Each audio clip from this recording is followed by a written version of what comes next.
오늘 우리 마가복음 1장 35절에서 45절의 말씀, 전도와 긍휼 사역에 대해서 예수님께서 하시는 것들을 보겠습니다. 예수님의 모든 사역은 하나님과 깊은 교제를 나누는 기도에 있었다는 것입니다. 아무에게도 방해받지 않는 새벽 시간에 하나님과 대화하셨다라는 것이죠. 하나님이 주시는 힘으로 공급받으셨다. 나무가 뿌리로부터 공급을 받는 것처럼 식물이 뿌리로부터 모든 공급을 받아서 튼튼하게 나아가는 것처럼 우리의 모든 사역도 하나님께 깊이 뿌리 내려야 합니다. 이 뿌리 내린다는 게 무엇이냐? 바로 기도다라는 것입니다. 오늘 35절의 말씀을 같이 읽어보겠습니다. 시작. 매우 이른 새벽 아직 어둑어둑할 때 예수께서 일어나 외딴 곳으로 가셔서 기도하셨습니다. 예수님께서 새벽에 어두울 때 외딴 곳에 가셔서 기도의 시작은 예수님의 기도로 시작되는 것입니다.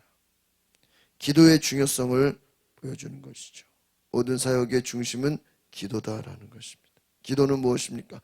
하나님이 공급하시는 힘을 얻는 것. 기도를 통해서 우리가 하나님의 능력을 힘입고 하나님의 마음을 품고 하나님이 주시는 은혜를 경험할 수 있으기를 바랍니다. 기도를 통해서 예수님은 하루를 시작하셨다. 새벽 기도의 시작은 누굽니까? 예수님인 것입니다. 36절 같이 보겠습니다. 시작. 시몬과 그 일행들이 예수를 찾아 나섰습니다. 그들이 마침내 예수를 만나자 소리쳐 말했습니다. 모든 사람들이 선생님을 찾고 있습니다. 예수님이 기도하실 때 제자들이 올라와서 모든 사람이 예수님 찾는다고 급하게 말합니다. 제자들은 예수님께 몰려드는 사람들로 인해 아마 즐거워했을 것입니다. 그런데 오늘 여기서 중요한 것은 예수님은 이 제자들이 지금 사람들이 선생님을 찾고 있습니다. 지금 이 사람들을 만나줘야 됩니다. 그렇게 부탁을 할 때 예수님은 그 제자들의 말에 동요되거나 끌려가지 않았다라는 것이에요. 지금 많은 사람들이 예수님을 찾고 있으면 그 사람들에게 예수님이 나아가야 되는데 바로 기도하신 예수님께서는 제자들의 말에 끌려가는 것이 아니라 예수님의 생각대로 지혜로 일을 하셨다는 것입니다. 영광의 자리보다 하나님과 기도하는 교제하는 그 기도의 자리를 통해서 사람의 말보다 하나님의 뜻을 따라갔다라는 것입니다. 예수님께서 기도하는 곳으로 찾아온 제자들을 따라가지 않으시고 오히려 오늘 중요한 것은 무엇입니까? 다른 마을로 가자 하는 거예요. 이것은 또 예수님의 사명인 것이죠. 그러니까 예수님은 사람들의 필요에 따라 움직인 것이 아니라 사명을 따라 움직이셨다. 우리가 기도를 하면 그 기도는 하나님의 사명을 알게 하고 하나님의 사명을 따르게 하고 하나님의 사명에 움직이게 하는 것입니다. 그렇지 않으면 예수님께서 한 곳에서 사람들이 계속 거기서 모여 있으면 거기에만 계속 머무르고 그 사람들의 필요를 채워주고 그곳에서만 있어야 되는 것이죠. 오늘 기도하신 예수님께서는 제자들이 선생님을 찾고 있다라는 그 말에 거기에 가지 않으셨다. 38절을 같이 보겠습니다. 시작. 예수께서 대답하셨습니다. 가까운 이웃 마을들에게 가서도 말씀을 전파하도록 하자. 내가 이 일을 하러 왔다. 할렐루야. 제자들의 말에 끌려가지 않으시고 사람들이 몰려왔다고 그쪽으로 가지 않으시고 새로운 곳으로 나아가셨다. 왜? 예수님은 이 일을 하러 왔다. 우리가 가서 말씀을 전하도록 하자. 우리가 잘 아는 말씀이죠. 예수님께서 변화산 올라가셔서 기도하실 때 제자들이 몇 명 같이 갔죠. 거기서 모세와 엘리야 너무 막 제자들이 감동하니까 어떻게 됩니까? 예수님, 우리가 이곳에 모세를 위하여 엘리야를 위하여 주님을 위하여 여기다가 그냥 장막을 치고 여기 그냥 머무릅시다. 너무 좋습니다. 여기가 좋사오니. 예수님께서 뭐라 그럽니까? 우리는 내려가서 전도하러 가자. 그 산에서 머물고자 하는 제자들의 말에 끌려가지 않으셨다. 사명은 무엇입니까? 사람들의 말과 필요에 따라 움직이는 것이 아니라 하나님의 뜻에 움직이는 것인 줄 믿습니다. 여러분, 우리가 왜 기도해야 됩니까? 기도하게 되면 사람의 말에, 사람의 필요에, 군중들의 말에 끌려가는 것이 아니라 하나님이 이끄시는 뜻에 순종하고 그 사명에 따라 우리가 살게 되는 줄 믿습니다. 예수님도 그렇게 하셨다는 거예요. 오늘 우리가 기도할 때 여러분을 향한 하나님의 사명에 순종하시기를 바랍니다. 그것이 은혜인 것이죠. 39절을 같이 보겠습니다. 시작. 그리하여 예수께서는 갈릴리에 두루 다니시며 여러 회당에서 가르치시고 귀신들을 쫓아내셨습니다. 그렇죠. 오늘 우리가 기억해야 될 것은 예수님은 한 곳에 머물러서 그곳에 정착하는 사역을 하신 게 아니라 계속 두루 다니셨다는 거예요. 그리고 한 곳에 머물러서 사람들이 막 거기서 군중들이 모이면 얼마나 또 많은 시간을 보내야 되겠습니까? 그런데 머무르지 않고 두루 다니셨다. 여러 회당을 가르치시고 귀신들을 쫓아내셨다. 할렐루야. 예수님께서는 계속해서 이동하셨다는 것이죠. 가는 곳마다 말씀을 전하시고 악한 영들을 내어 쫓으셨다. 이것이 예수님의 사명이에요. 예수님의 모든 일은 성령의 이끌림으로 하셨다는 거예요. 마귀에게 시험을 받으러 가는 것도 성령에 이끌려서, 광야에 금식하러 가신 것도 성령에 이끌려서, 예수님의 모든 사역은 성령에 이끌리는 사역이었습니다. 오늘 저 여러분의 모든 사역도 성령의 이끌림을 받으시길 바랍니다. 성령의 인도함을 받으십시오. 40절을 같이 보겠습니다. 시작. 어떤 나병 환자가 예수께 다가와 무릎을 꿇고 애원했습니다. 선생님께서 원하시기만 하면 저를 깨끗하게 해 주실 수 있습니다. 선생님께서 원하시면 저를 깨끗하게 해줄 수 있습니다. 나병 환자가 무릎을 꿇고 애원했다는 거예요. 선생님이 원하시면. 믿음의 표현이죠. 41절 보겠습니다. 시작. 예수께서 불쌍히 여기시고 손을 내밀어 그를 만지시며 말씀하셨습니다. 내가 원한다. 자, 깨끗이 나아라. 예수님은 자신에게 찾아와 깨끗해지기를 구하는 나병 환자를 치유해 주셨습니다. 그를 불쌍히 손을 내밀고 그를 회복시켜 주셨다 는 것이죠. 여러분, 예수님께서는 자신을 찾아오는 자들 향해서 긍휼한 마음으로 보셨습니다. 영혼을 향한 긍휼한 마음, 불쌍히 여기시고 손을 내밀어 그를 만지시며 깨끗이 나아라. 오늘 이 나병 환자가 예수님께 나아가서 예수님 고쳐주십시오 애원하는 것처럼, 이것은 믿음의 표현인 것입니다. 42절 보겠습니다. 시작. 그러자 나병이 순식간에 사라지고 그가 깨끗이 나았습니다. 예수님께서 말로 선포하셨습니다. 깨끗이 나아라. 그 말씀의 선포에 따라서 나병이 순식간에 사라졌다. 즉시 사라졌다. 그가 깨끗이 나았다. 할렐루야. 예수님의 말씀에 나병이 떠나가게 된 것입니다. 깨끗함을 입게 된 것입니다. 43절 같이 볼까요? 시작.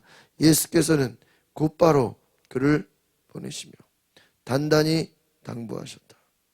오늘 여기서 재밌는 것은 예수님께서 나병 환자를 고쳐주시면서 아무에게도 깨끗하게 된 것을 말하지 말라 이렇게 말합니다. 44절 같이 보겠습니다. 시작. 이 일에 대해 아무에게도 아무 말도 하지 마라. 다만 제사장에게 가서 내 몸을 보이고 네가 깨끗이 나은 것에 대해 모세가 명령한 대로 예물을 드려 사람들에게 증거를 삼아라. 아무에게도 말하지 마라. 우리가 어제 말씀에 귀신들이 막 큰 소리로 예수님을 향해서 하나님의 거룩한 자가 아닙니까? 예수님을 향해서 왜 우리를 멸하려 왔습니까? 막 큰 소리로 귀신들이 떠드는 거예요. 근데 그 내용을 보면요, 말은 맞아요. 예수님이 가는 곳마다 마귀와 귀신들이 어떻게 돼요? 멸하게 돼요. 그리고 예수는 하나님의 거룩한 자가 맞죠? 근데 예수님 뭐예요? 귀신을 내어쫓으면서 잠잠하라 그래요. 그 말을 하지 못하게 해요. 왜? 말은 맞아요. 틀린 말 아닌데. 이 귀신들이 예수를 향해서 예수는 하나님의 아들이다, 거룩한 자다 이렇게 막 외치고 다니면 어떻게 됩니까? 예수님 잡혀가요. 예수님 끌려가게 돼 있어요. 그러니까 마귀들이 이것을 막 선포하는 이유는 무엇입니까? 예수님을 잡혀가기, 아직 주님이 십자가를 질 때가 아닌데 예수님의 사역을 방해하려고 하는 거예요. 아직 때가 이르지 않아서. 예수님은 내가 하나님의 아들이고 또 십자가 못 박혀 죽을 것을 나중에 말씀하시죠. 때가 이르지 않았는데 불필요하게 사람들의 주목을 받거나 또 사람들의 주목을 받으면 어떻게 됩니까? 많은 사역에 지장을 받게 됩니다. 십자가 사명의 길을 가는데 방해를 받게 됩니다. 예수님은 사람들의 말에 이끌린 것이 아니라 사명을 따라 사셨습니다. 오늘 저와 여러분이 바로 사명을 따라 살아가는 은혜가 있기를 바랍니다. 이것이 귀한 은혜죠. 그래서 아직은 때가 아니기 때문에 함부로 아무 말도 아무에게도 하지 마라 그런 거예요. 제사장에게 보여서 네가 해야 될 일을 알아 이거예요. 그런데 어떻게 됐습니까? 45절입니다. 시작. 그러나 그 사람은 나아가서 이 일을 마구 널리 퍼뜨렸습니다. 그 결과 예수께서는 더 이상 드러나게 마을 안으로 들어가지 못하고 마을 밖에 외딴 곳에 머물러 계셨습니다. 그래도 사람들은 여전히 사방에서 예수께로 모여들었다. 이런 생각해 보세요. 말하지 마라, 말하지 마라 그러니까 어떻게 돼요? 말하지 마는 게 아니라 더 막 퍼뜨려 버린 거예요. 왜? 이 사람 환자 입장에서는 자기가 지금 순식간에 깨끗해지고 나음을 얻은 게 너무 기뻐서 너무 감사해서 그냥 막 여기저기 어때요? 막 얘기하고 싶은 거예요. 근데 결과는 어떻겠습니까? 이게 막 너무 소문이 나버리니까 예수님은 이제 드러나게 마을 안에 들어가지 못했다라는 거예요. 오히려 들어갔다가는 지금 잘못될 수 있는 거죠. 아직 때가 아닌데 사람들에게 더 주목을 받게 돼요. 막 너무 갑자기 막 유명해지게 되고 사람들이 막 몰려오게 되고 안 그래도 지금 몰려오는 거 힘든데 더 이상 들어가지 못했다라는 거예요. 외딴 곳에 머물러 계셨다. 그러니까 예수님의 입소문이라는 걸 막을 수가 없는 거예요. 말하지 말라 그래도 막 떠들고 다니고 소문내고.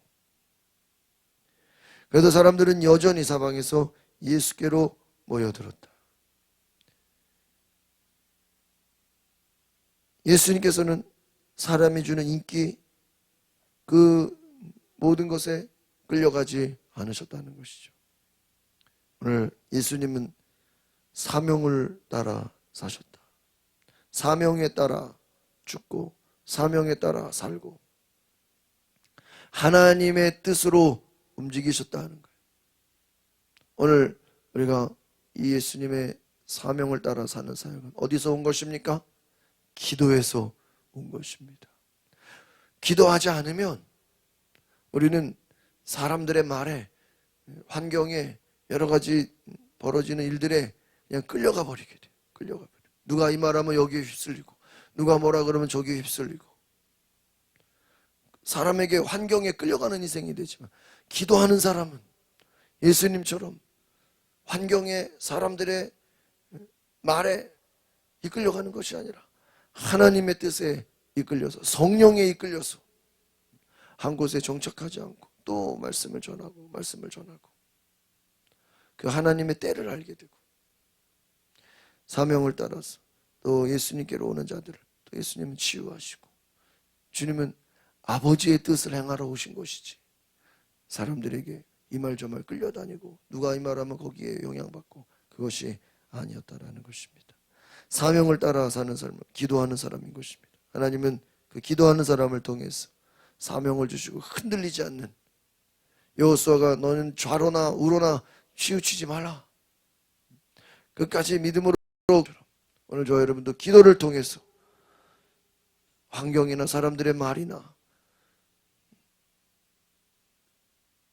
끌려가는 것이 아니라 하나님의 뜻에 순종하게 되는 역사가 있기를 바랍니다. 기도하겠습니다. 거룩하신 주님, 오늘 우리의 삶에 기도를 통해서 내 삶이 사람들의 말과 환경과 현실에 타협하고 끌려가는 삶이 아니라 주님이 시키시는 삶, 주님이 말씀하시는 삶, 성령이 이끄시는 삶으로 내 사명에 따라 그 사명에 이끌리는, 성령에 이끌리는 삶이 되게 하옵소서. 예수 그리스도 이름으로 기도하옵나이다. 아멘.